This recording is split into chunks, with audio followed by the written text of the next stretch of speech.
जन्म लेने वाले के लिए मृत्यु उतनी ही निश्चित है जितना कि मृत होने वालों के लिए जन्म लेना। इसलिए जो अपरिहार्य है उस पर शोक मत करो।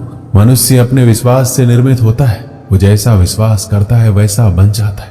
अपने अनिवार्य कार्य करो, क्योंकि वास्तव में कार्य करना निष्क्रियता से बेहतर है।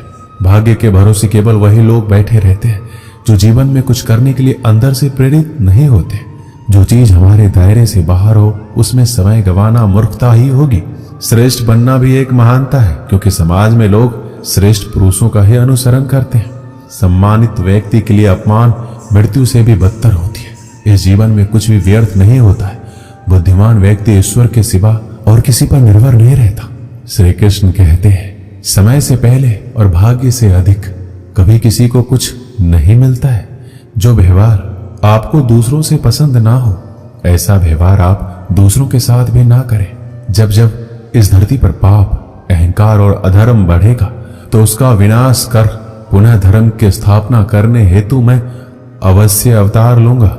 मैं भूतकाल, वर्तमान और भविष्य काल के सभी जीवों को जानता हूं, लेकिन वास्तविकता में कोई मुझे नहीं जानता। केवल व्यक्ति का मन ही किसी का मित्र और शत्रु होता है। श्री कृष्ण कहते हैं, जो मुझे सर्वत्र देखता है और सब कुछ मुझ में देखता है, उसके लिए ना मैं कभी अदृश्य होता हूं और ना वह मेरे लिए कभी अदृश्य होता है। श्री कृष्ण अर्जुन से कहते हैं, हे अर्जुन, शरीर त्यागते समय मनुष्य जिस जिस भाव का स्मरण करता है वह उस भाव को निश्चित रूप से प्राप्त होता है। यदि कोई प्रेम तथा भक्ति पूर्वक मुझे पत्र, पुष्प, फल या जल प्रदान करता है तो मैं उसे स्वीकार करता हूं। जो सुख दुख में, भय तथा चिंता में संभाव रहता है वह मुझे अत्यंत प्रिय है। श्री कृष्ण कहते हैं, तुम्हारा क्या गया जो तुम रो रहे हो? तुम क्या लाए थे जो तुमने खो दिया? तुमने क्या पैदा किया जो नष्ट हो गया है? तुमने जो लिया यहीं से लिया, जो दिया यहीं पर दिया। जो आज तुम्हारा है वो कल किसी और का होगा, क्योंकि परिवर्तन ही संसार का नियम है।